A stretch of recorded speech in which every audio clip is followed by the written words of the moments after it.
I was trying to solve this terrible puzzle that confronted me and many other people about how it was that human beings got themselves in such a tangle about what they believed. Such a tangle that we were pointing the ultimate weapons of destruction at one another, which, by the way, we are still doing. And I thought, okay, well, I understand that. We need our belief systems. They orient us. And that means there will be conflict between belief systems, and that can be a catastrophe. And that's being played out everywhere, again, in very many ways. What's the solution to that? Well, one possibility is there's no solution. It's just mayhem all the way around. Could be the case. But it seemed to me, as I delved into it, that the proper solution to that was to live properly as an individual, because you're more powerful than you think. Way more powerful than you think. I mean, God only knows what you are in the final analysis. You're blind to your own weaknesses, but you're also blind to your own strengths. And so then I think, well, if you got your act together, it'd be better for you, and instantly it would be better for your family, assuming they wanted you to get your act together, and not everyone does, and then it would be better for the community. It's like, how far could you take that? If you stopped wasting time, and if you stopped lying, and if you oriented yourself to the highest possible good that you could conceive of, and you committed to that, how much good could you do? Well, I would say, why don't you find out? So that's what I think you should do. You should find out. You don't have anything better to do. And there's nothing in it, as far as I've been able to tell, there's nothing in it but good. So maybe you could sort yourself out so that you wanted nothing but the good. And then maybe you could help make that manifest in the world. And maybe we wouldn't have all these terrible problems then. At least we'd have fewer of them, and that would be a start. So it's the answer to the problem of humanity is the integrity of the individual. That's the answer. So, and states that are predicated on that realization are healthy. So, and states that aren't are doomed to stagnation and catastrophic collapse. And personalities that are predicated on self-tyranny and the tyranny of others are doomed to collapse. So, and then you think, well, what's the barrier? And the barrier is, are you willing to accept the responsibility? And part of the answer to that is, reduce the damn responsibility until it's tolerable. You don't have to fix everything at once. You could just start by fixing the things that you could fix. Or you could even do it more. You could do it with even less self-sacrifice. You could start by fixing only the things that you want to fix. God, you can get a massive way that way. So do it. See what happens. That's what you should have been taught in university right from the beginning. It's like, aim at the highest good. Tool yourself into something that can attain it. And go out there and manifest it in the world. And everything that comes your way will be a blessing. And so all you have to do is give up your resentment and your hatred. I know that's a hard thing to give up because you have plenty of reason for it.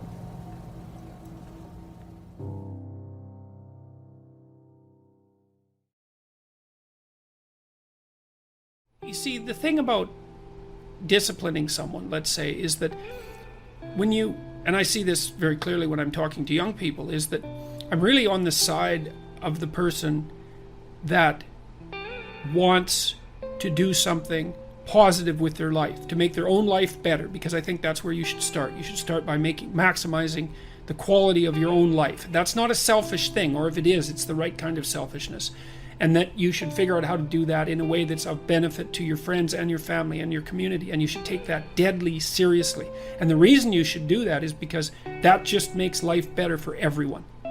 And it reduces a fair bit of the misery that would otherwise be part and parcel of life, and it makes everything function smoothly. And one of the things I'm really curious about is what the world would be like if everybody decided to do that, because human beings are really remarkable creatures, and we hobble ourselves very badly with deception and resentment and revenge and the desire to make things worse and arrogance and all those sins, let's say, that that make us deviate from our true path. And our true path should be something like, imagine the noblest aim that you can conceptualize and then sacrifice your life to attempting to attain it. And there's nothing in that that isn't good for everyone. And so, apart from the fact that it requires a lot of responsibility, I just can't see why everyone wouldn't do that. And when I'm talking to young people and, shaking my finger and saying, grow the hell up and get mature and take on some responsibility, I'm not saying that because I'm an enemy of the person. I'm saying it because I'm the best friend of the part of them that would really like to walk in the light. And it's an invitation to walk in the light. And it would be remarkable. This is what we need to do, as far as I'm concerned, not only in the West, but in the world at large, but maybe in the West first, is we have to consciously decide that we're going to do everything we can as individuals to walk in the light, and to regard that as a noble and heroic endeavor, and to make that first and foremost in our lives. And that's what we should be educating young people to do, and they can do that. And so I have dozens of people writing to me and talking to me all the time who are saying the same thing. They're saying, look, I've really been trying to get my act together over the last 6 months. I've been trying not to lie, which is slightly different than trying to tell the truth, right? It's a more humble goal to not lie, because you can tell when you're lying, but you can't necessarily tell when you're telling the truth. And I've been coming up with a plan, and I've been trying to discipline myself, and I've been cleaning up my room, which is like a nice humble act that involves transforming chaos into order. And they write and say, God, things are just working out way better for me. It's like, whoa, do it, man. That's just, you keep that up for 15 years and you'll be unbeatable. And that's what we should be convincing young people to be, is to be unbeatable. And not because that's what they should do or because they're bad if they don't, but because there's nothing better you can possibly do with your limited and suffering bound life than to aim high and sacrifice yourself to the attainment of those goals. So, do you have problems in your life that you're not addressing that you could solve? And the answer is yes. And it's an easy thing to figure out. You sit on your bed one morning and say, okay, there's some things that need to be done that I don't want to do, that I could do, that would make things better by the end of the day. What are they? Well, your conscience will deliver those suckers in no time flat, man. And then you might have to say, okay, well, how do I entice myself into doing a few of those? And if you ask, instead of trying to force yourself to do it like you're a tyrant and a slave at the same time, you can usually negotiate with yourself so that you'll start to sort those things out. Sort them out. Put your house in order. And then move out. Move on. And out. Yes. That's a Freudian slip, by the way. Yeah. So it's important, because the thing is, you have a practice domain, right? There are things that are within your grasp that you could fix. Fix them. And you'll learn, because it's harder than it looks. Fix them, and you'll learn how to fix things. And then something else will beckon as another problem that you could fix. You all have your problems. What does that mean? Like, there's an infinite number of problems in the world. Some of them happen to be yours. Why is that? I don't know exactly. But you have your problems. Great. Solve them. One of the things I learned as a therapist, every therapist has to learn this, is because one of the things you wonder when you're first starting to be a clinician is, how do you not take the catastrophes of your clients home with you? And the answer to that is because it's immoral to. They're not your problems. They're their problems. Like, they're their life. Your problems are your life. You don't want to solve someone else's problems for them, because you take away the deep meaning that's to be found in having them work through the problems on their own. And then you steal the credit. Well, I can help you with that. It's like, well, yeah, maybe, but I don't help you with the next problem then. So, in any case, you sort out the problems that are right in front of you, and it will make you grow very, very rapidly. And then you'll be able to sort out more complex problems without making them worse.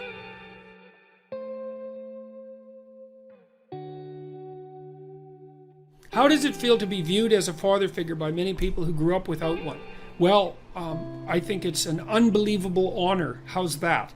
And that is really what I think. I think it's a tremendous honor, and I'm doing absolutely everything I can to be worthy of that. And I would like to say to all the people out there who grew up without a father, that's really too bad, because you need a father there to encourage you. That's what fathers do, is they encourage, they help make you courageous. And if I can help people develop the capacity to be courageous and to learn to tell the truth and to be responsible, then that's great. I can't imagine a better outcome for me. And so if people are willing to help me play that role and to use what I've been teaching to guide them in that manner, then hooray. I couldn't possibly imagine a better outcome than that.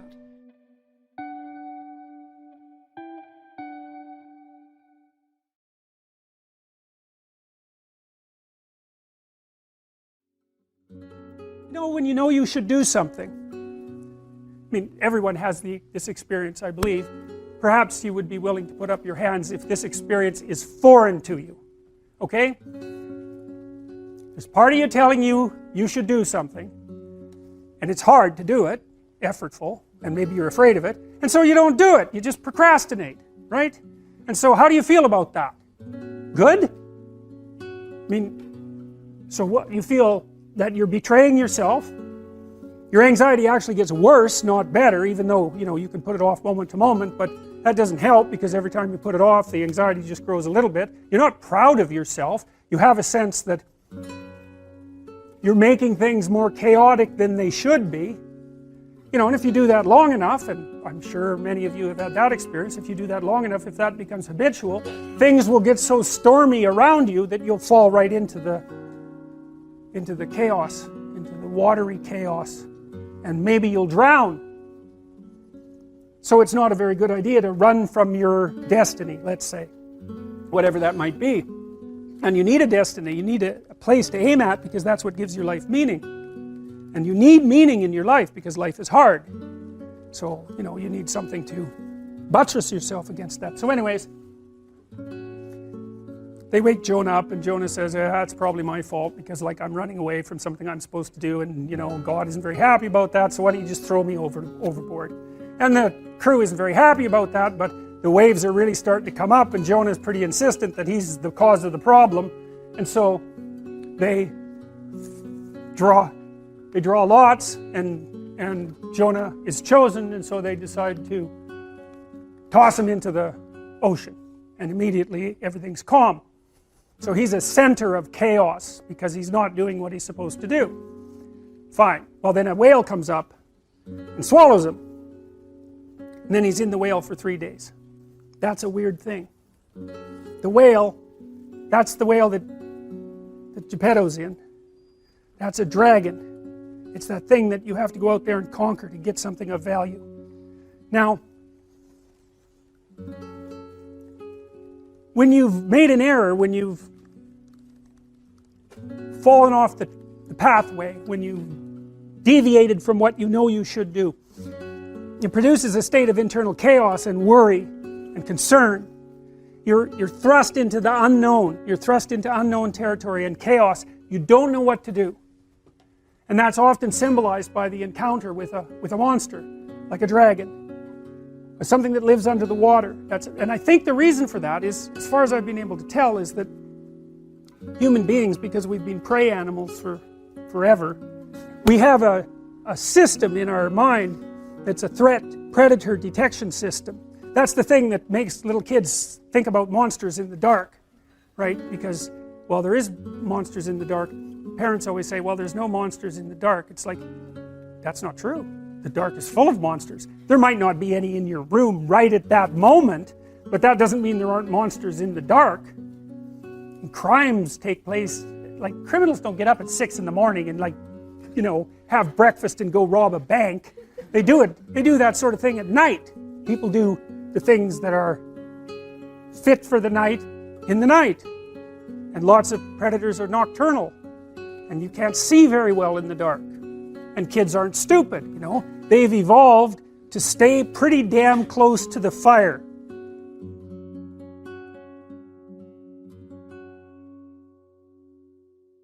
When you're feeling terrible, you don't say, well, I'm feeling up. You say, I'm feeling down. Well, why is that? well, down is worse. I guess you're flat on the ground when you're down, or you're in a hole or something like that. You're hiding in a hole. You know, it's down.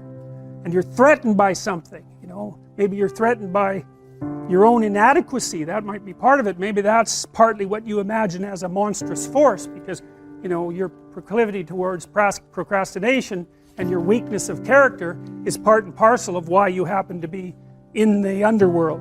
And that's the underworld, the mythological underworld. That's where you go when things fall apart. And if you understand that, if you know that that's what that means, then you have one of the keys that opens up ancient stories to you, and you understand things. Your life can be organized, going very well, and then something comes up, and poof, everything changes. Some axiom that you were living by, and it might be the existence of a partner, it might be a job, it might be your health, any of those things, gone. And you go somewhere when that happens. You go somewhere. It's a state of being. You're still in the same world, but it's not the same at all anymore. Everything about it is different. It's all negative and dark, and you don't know what to do. You're confused. And so, what do you do down there in the underworld when things have fallen apart? Especially if it's the worst possible case scenario and you realize that you actually had something to do with your demise. That's really annoying, you know, when something bad happens to you, and then, you know, you grind yourself into bits trying to figure out what the hell happened, and then you realize that, well, you were playing a causal role. Now, sometimes you're so depressed you assume you're playing a causal role, and you weren't. It's not easy to figure out by any stretch of the imagination, and it isn't that everyone who does something terrible is at fault for it, but sometimes you find that you were off the path somehow, and maybe even that you knew it and you didn't attend to it, and that's why all of this hit the fan. And so then down there in that chaos, you decide that you're going to do what you're supposed to do instead. And then maybe you get to rise up again, renewed, if you're lucky, and then you can go fix the city. And that's what this story's about. And that's why I picked the image to represent the course, because really what happens, you see, with the psychoanalysts, the road to health, if you're not doing well, which means that as you act in the world, you're not getting what you want. There's something wrong with the match between your presuppositions and your actions, habitual, and the way the world is responding to you. And so it's not turning out for you. And the question is, well, what can you do about that?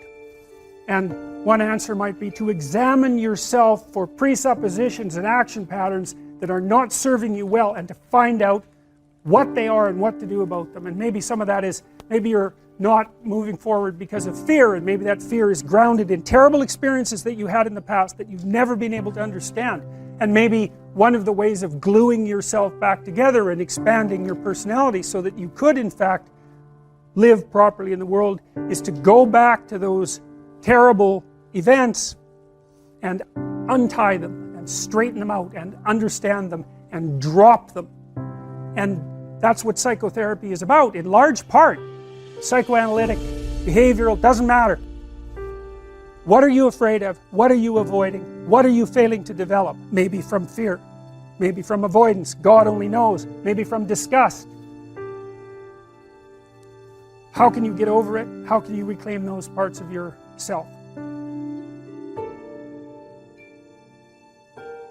So the question is, why do people pursue rewards that don't produce this resonance? They don't have a value hierarchy. So Pleasure Island, it's a good example. Those kids that were brought there were lost. So they didn't have anywhere to go. They didn't have an identity. So they default to local pleasure. And that's better than none. Although the problem with local pleasure, well, as the narrative made clear, is that you better look out if you're impulsive, because it's going to kick back on you hard. And the reason is, you're only considering the immediate time frame. And the problem is that things propagate across all the time frames. And so just because something works really well this second, cocaine for example, doesn't mean that it's a tenable solution to the class of all problems. So usually, often, people pursue local pleasure because that's the best they can imagine, it's the best they've been taught, they don't see another alternative. So it can be ignorance, it can be they don't want to adopt the responsibility, because part of the problem with working at every level of the hierarchy simultaneously is that it's like dancing to a very complex waltz, let's say.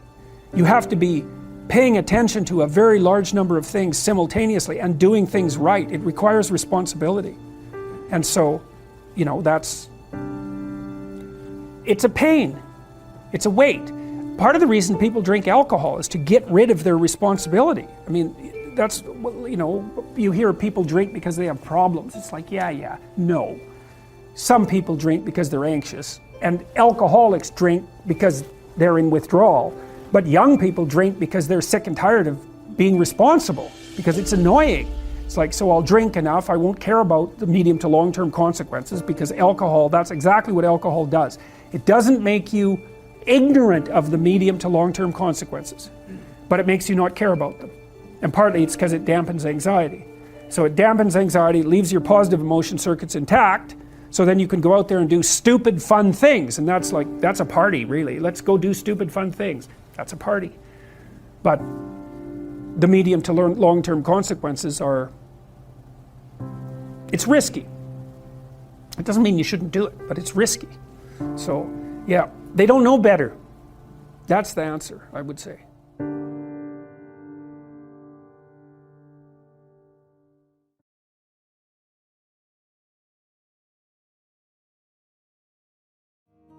As you improve, the probability that each improvement will produce a further improvement increases. And so perhaps the downside is the cataclysmic catastrophe that you can engage upon if you reproduce your moral failings. But the upside is that each improvement produces an increment in the probability of the next improvement. And I've seen that. It's a truism among behavioral psychologists. I mean, although they don't generally phrase it that way. If you're a behavioral psychologist, and I am a behavioral psychologist, what you do is you find out what, essentially you help a person establish their aim, then you break down what they're trying to do into attainable units, and you negotiate with them. You say, well, look, you know, they say, I'm not making use of my time very well, spending 3 hours a day playing video games. You say, well, okay, hypothetically, how much time would you like to spend playing video games? And they say, well, I could probably spend an hour a day without it interfering with the rest of my life. Which is kind of the issue, right? Because if you play video games, fine, but maybe 3 hours means that you're not doing your homework or something, and that's not a good game. So you say, okay, well, I want to play for an hour a day. It's like, okay, well, can you shift to an hour a day right now? And this is supposed to be an honest conversation. And the person says, no, I've tried that lots of times. Every time I try, I just fail. And so you don't say, well, quit failing, go play 1 hour a day, and the problem will be solved. That's a stupid strategy. You say, okay, well, look, you think about this, and don't agree to do this unless you think you will do it, because otherwise it's just a waste of both of our times. It's like, do you think that you could track how much time you spend playing video games for 1 week? Don't change anything. Just track it. And they think, yeah, I could probably do that, but I might miss a couple of days. And you think, okay, fine. So here's the deal.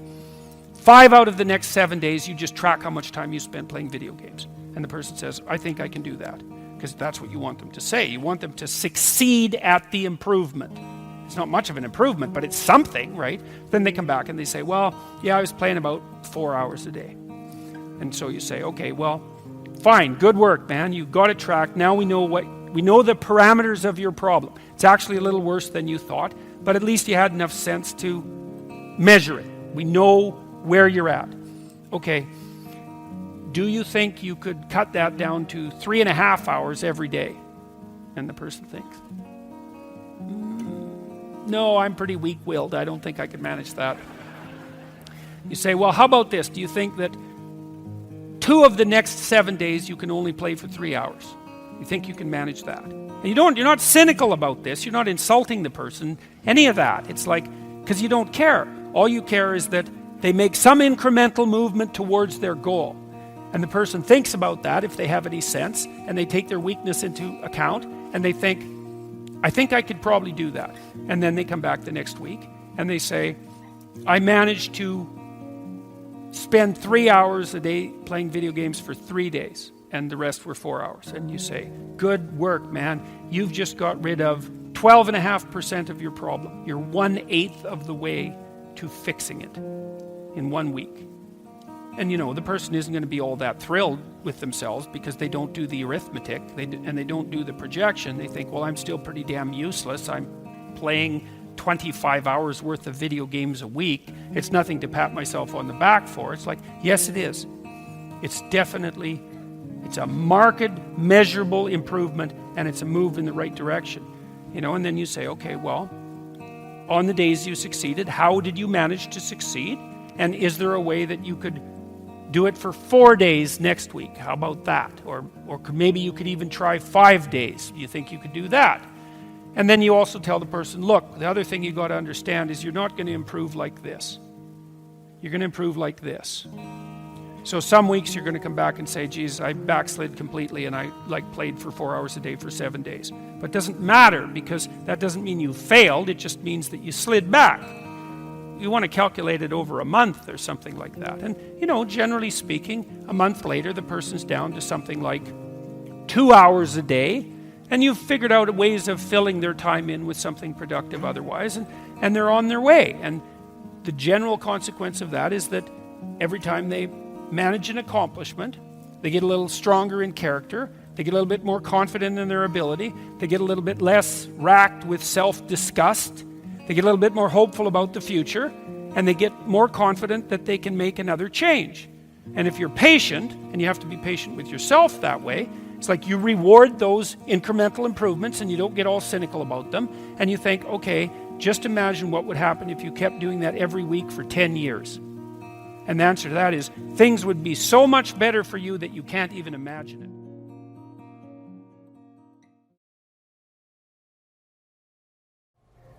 Life is suffering. Right. Indisputable. What do you do about that?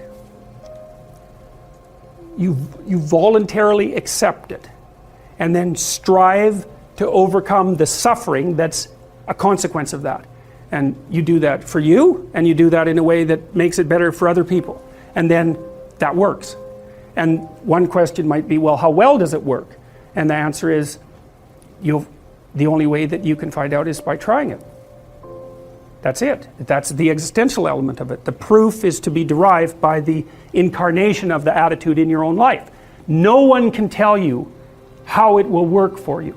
It's the thing that your destiny is to discover that.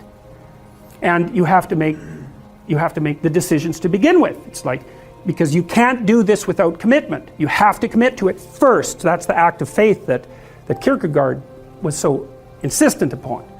You have to say, I'm going to act as if being is good. I'm going to act as if truth is the pathway to enlightenment. I'm going to act as if I should pursue the deepest meaning possible in my life. And there's reasons to do none of those. They're real reasons. So it's really a decision. But you can't find out what the consequence of the decision is unless you make the decision. I think the same thing happens when you get married, by the way. So if you think you might leave, you're not married. And then you think, well, the marriage didn't succeed. It's like, well, maybe you were never married. Because the rule is, you don't get to leave. And there's a reason for that rule. Now, I'm not saying that there aren't situations where there should be exceptions made for that. That's not the point. The point is that there's some games you don't get to play unless you're all in. And the other thing that's so interesting about being alive is that you're all in. No matter what you do, you're all in. This is going to kill you. So I think you might as well play the most magnificent game you can while you're waiting. Because do you have anything better to do? Really? Why not pick the best thing possible that you could do? Why not do that? Maybe you could justify your wretched existence to yourself that way. I think you could. That's what it looks like.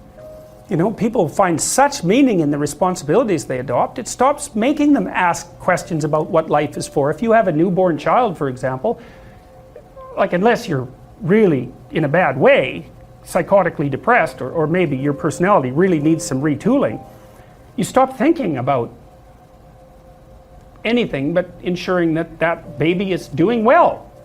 And if someone comes along and asks you an existential question about your commitment to that, the right response is, why are you asking me such stupid questions when this is manifesting itself right in front of your eyes? Like, how blind can you be? That isn't a time for questions about the meaning of life. The answer is right in front of you.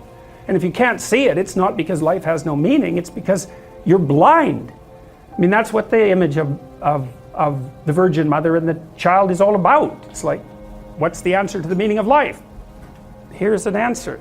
It's like, well, I'm going to criticize that. Well, go right ahead. You know, it's like what you're like a what do you call that? A termite gnawing on a temple. There's no utility in that sort of criticism. It's blindness. And it's the same thing with regards to the path of the hero. It's like it glistens in front of you and you can criticize it. It's like, fine. Put the cart before the horse and see how far you get.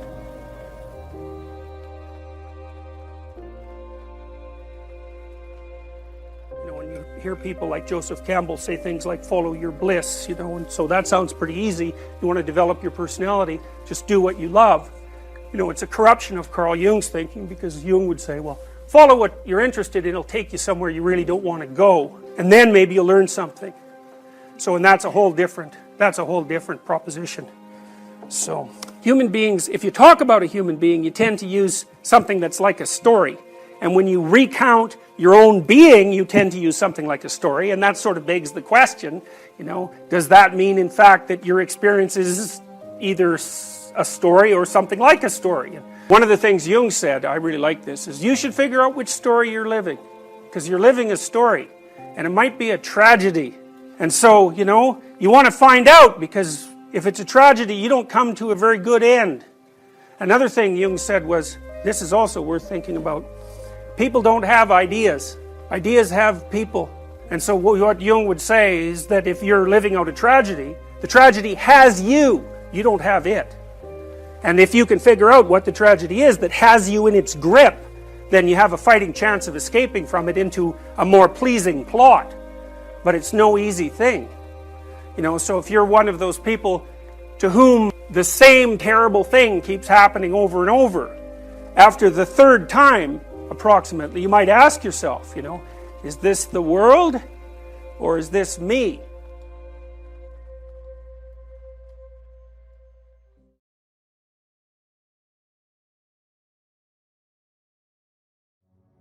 I like the triangle idea.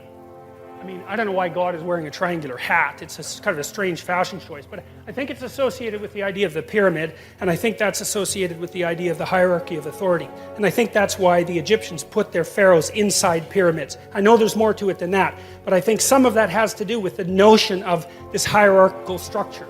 You see this on the... Now, that's speculative, obviously, and I don't want to make too much of it, but I can't help but think that there's something to that. See, that's on the back of the American dollar bill. I like that a lot.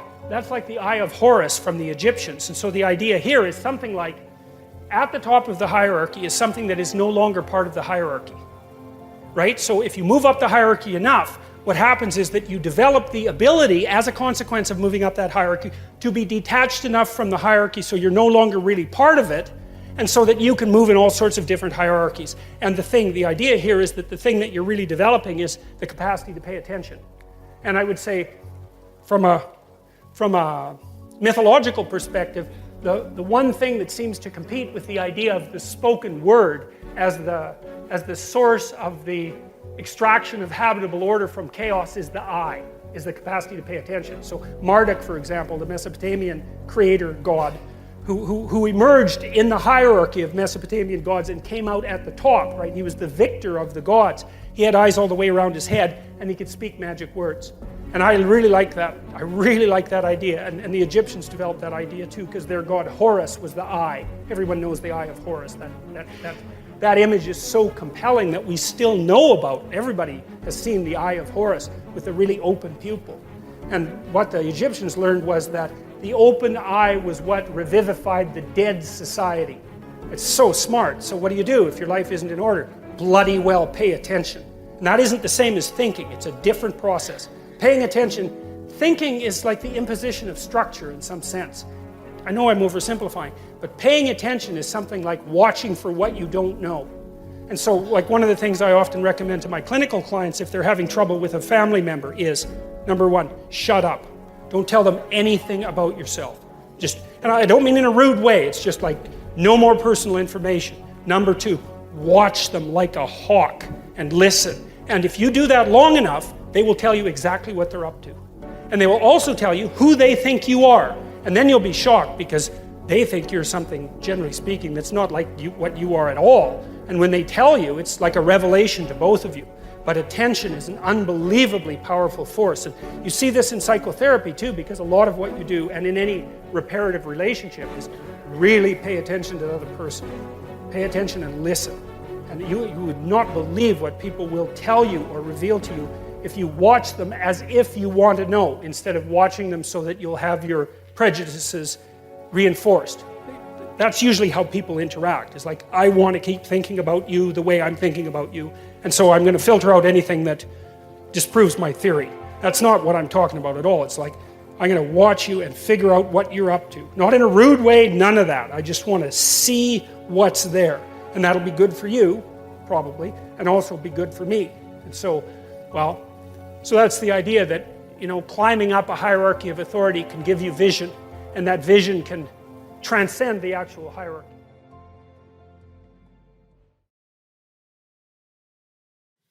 More ideas of hierarchies, same idea. This is, right, gold, silver, bronze. Why gold?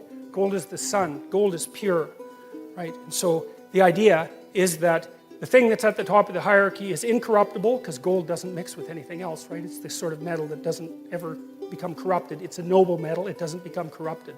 And so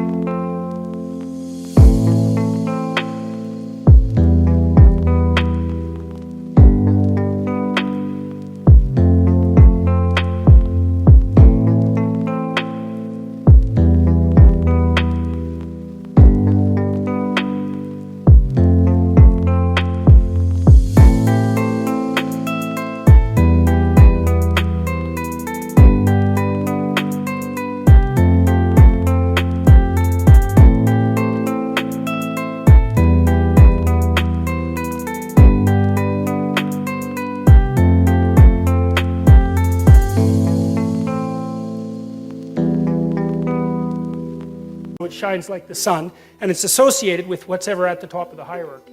And the gold medal is a disc like the sun, and it's awarded to those people who've occupied the top position and who are manifestations of the ideal. And here's I'll tell you a quick story. So imagine that you're watching an Olympic contest. I found this happens to me very often with gymnastics, because the gymnasts are so absolutely unbelievable, So you watch a gymnastic performance, and the person's out there bouncing around like, you can't even imagine doing it. They're so perfect at it. So you see this person, they're going through this routine, they're just absolutely spectacular and flawless at it. At the end they stop and everybody claps, and they're all excited to see what a human being can do, and that's why we're in the audience watching, because we want to see what a human being can do.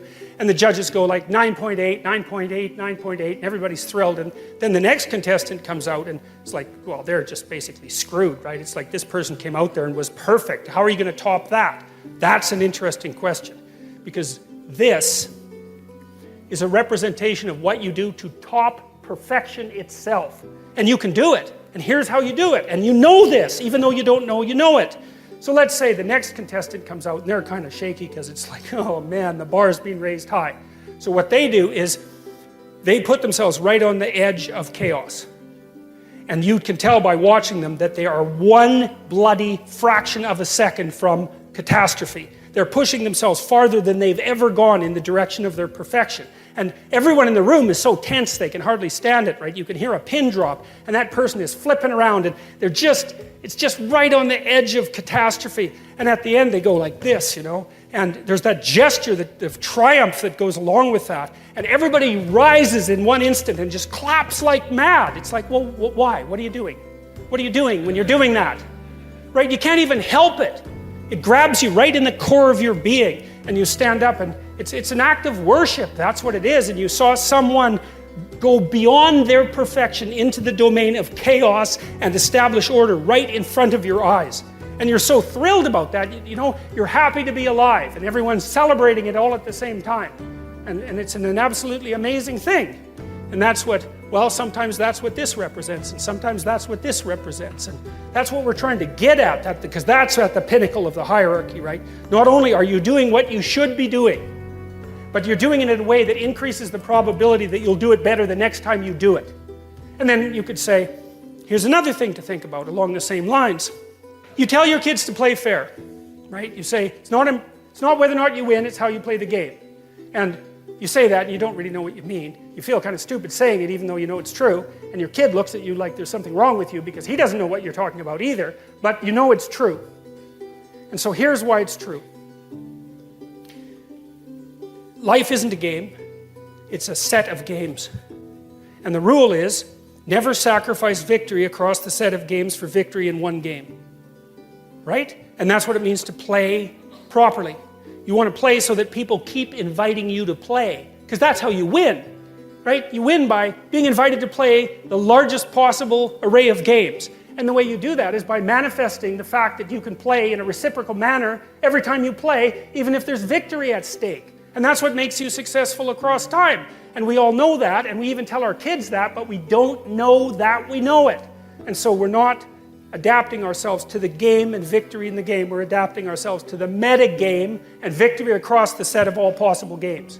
And that's what that's exactly what, as far as I can tell, that's exactly what this is aiming at too. That's the same idea, that there's a mode of being that transcends the particularities of the localized contest. That's the other way to think about it. And to act morally is not to win today's contest at the expense of the rest of possible contests. There's an absolute moral stance there, and everyone recognizes it.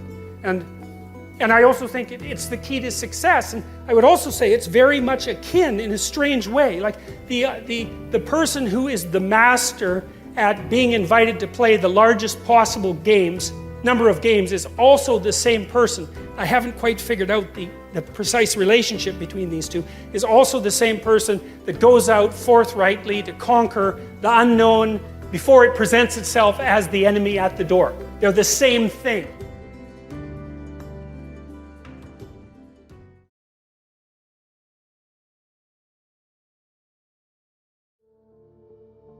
And it's a critique in some sense also of the idea of the patriarchy.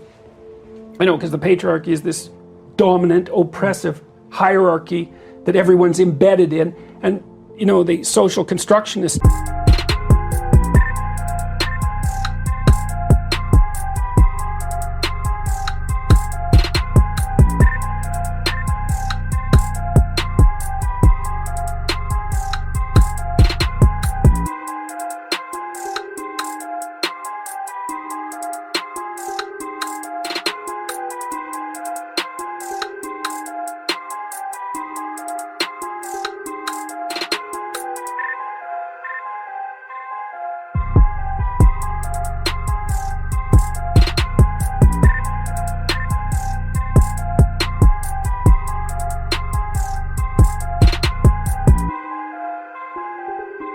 Social justice warrior, postmodernist types think about that as a social construction. It's like, how about no? That's just wrong.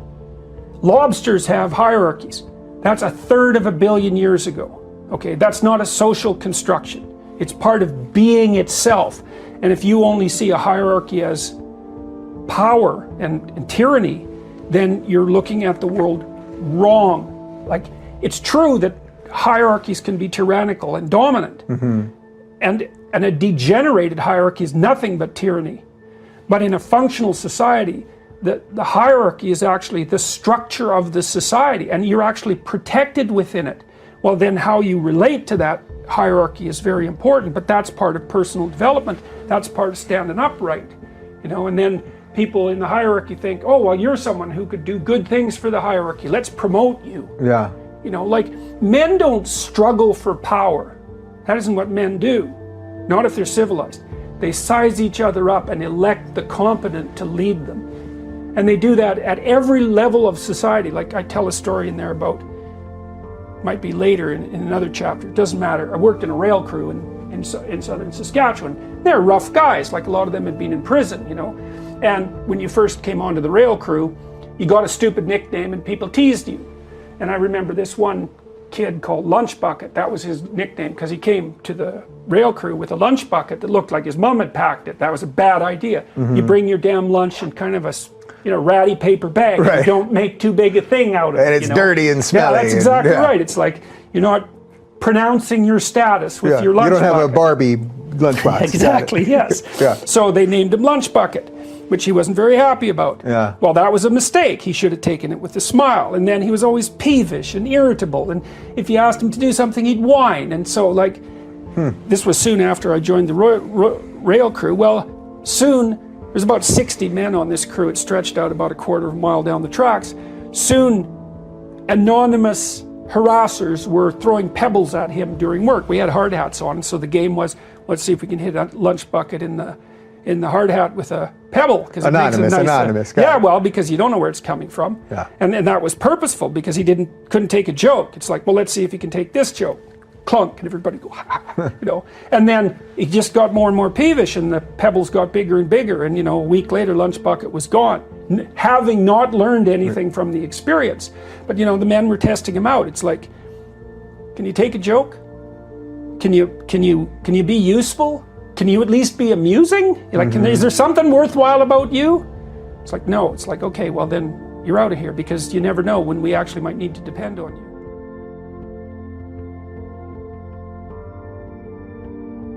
The nicknames that are in the SEAL teams, like I can't with good conscience repeat them. I'm sure that's because true. they're just horrible names. But there's a camaraderie around that, and there's also as I was reading what you had written about these guys working on a railway crew. Yeah. There's a test. It's a test. Yeah. It's a test to see where you're at. That's what right. you're made of. That's right. Can we rely on you? Can you tolerate a little bit of irritation? If the answer to that is no, it's like, well, maybe we don't want you around then, because some irritating things are likely to come down the pipe. Yeah, and it's not just to me it proves if you've got someone that can take it, right? It's not just that they can take some random joking insults, like they can take it. They can take it. Yeah, that's what you're testing for. It's like, can you take it? Lunch Bucket couldn't, right? Because people would laugh at his lunch bucket and he'd get all upset. It's like, well, you have a stupid lunch bucket. It's like, you know, your mom packed it. How about you laugh at yourself? Yeah, my mom packed this. I know it's kind of stupid. That would have been the end of it. He would have just had to say that. Yeah. It's like, but I didn't want to hurt her feelings. It's like, oh, okay, you know, fine. You got your stupid lunch bucket. But no, he couldn't handle that. You know, so yeah, it was horrible and comical to watch at the same time, because the level of, and people have written me about that, and they said, oh, you know, poor lunch bucket. It's like, because they're all compassionate. I think, no, not poor lunch bucket. It's like, clue the hell in, buddy. You had your chance. You know, that was a desirable job, that rail crew job in the summer, because it was high paying, you know, and they weren't easy to come by, those jobs. And so the fact that he got hired onto that crew was a real opportunity for him. You could make a pile of money in the summer at working on the rail crew. And all you had to do was take some ribbing with good grace, not suck up to the management too badly, and not have other people do your job. That was all. That was all you had to do. But he couldn't do that, and so he got run off. And it was like, grow the hell up, buddy. You know, these guys, when 100 people are teasing you, then probably they're not wrong. Yeah, when you are getting teased like that as well, when you stop reacting, it's no longer fun. Yeah. You know? Yeah. Well, it also gives you an opportunity.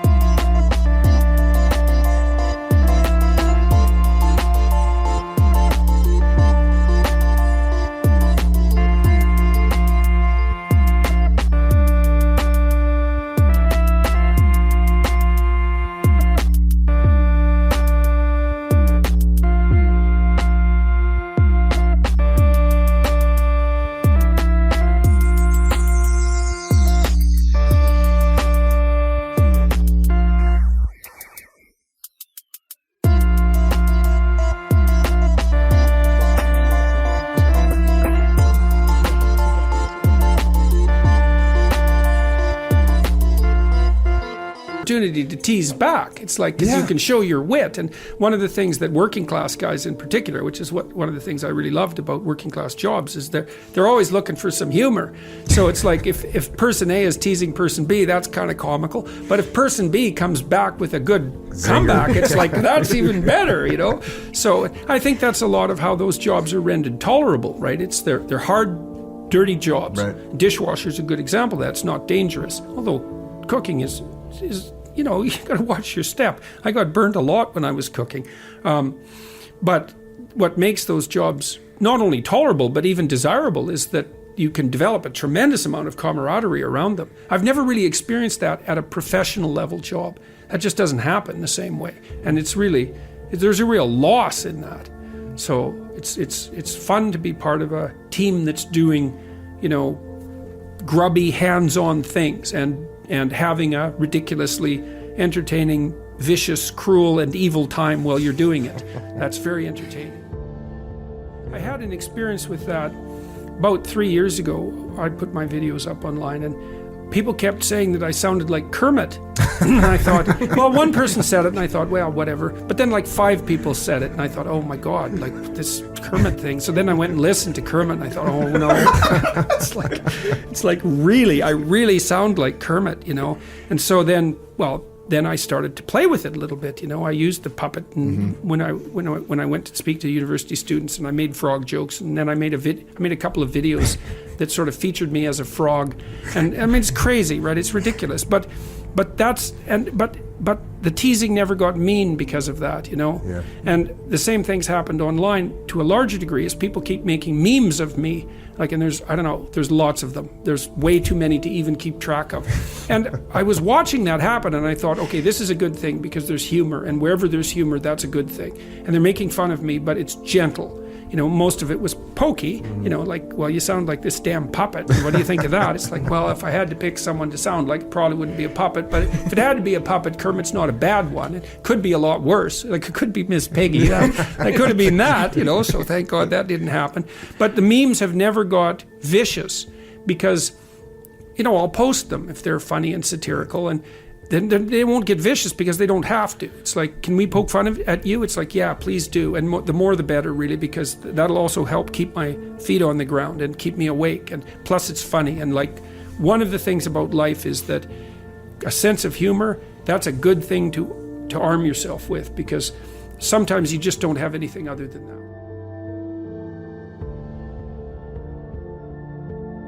that. If you're going to face a threat, if you face it voluntarily, what happens is your body activates itself for exploration and mastery. But if you face it involuntarily, same size threat, then you revert to prey mode, and you're frozen, and that's way more stressful. It's way harder on your body, and so it's better to keep your eye open and watch for emergent threats, because you all know, you know, what you're not doing quite right and where your life is likely to unravel. You all have a sense of that, and the best thing to do is to not ignore that, to pay attention to it, to watch it, and to take corrective action early, and then, you know, you stay on top of things, and things, your little trip to the underworld might be a few minutes long instead of a catastrophe that produces post-traumatic stress disorder, knocks you out for 4 or 5 years, and maybe you never recover.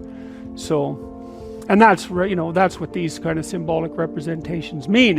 Those are states of being that indicate being devoured, and you can be devoured by your own unconscious. Jesus, that happens all the time. What does that mean? Well, you know, and it's an autonomous thing in some sense, you know, like if you get depressed or if you get really anxious, you don't have any control over that. It's like it sweeps up over you and pulls you down. Why down? Well, down is where you go when you're sad. You don't go up. Man, I'm up today. Oh, that's too bad. No, it's man, I'm down today. And well, that's partly this, and it's partly because this is subordinate, and it's partly because down is closer to the ground and farther from the sky. Like, there's all sorts of reasons you're feeling down rather than up. Up is where you're aiming, right? You aim up, you don't aim down.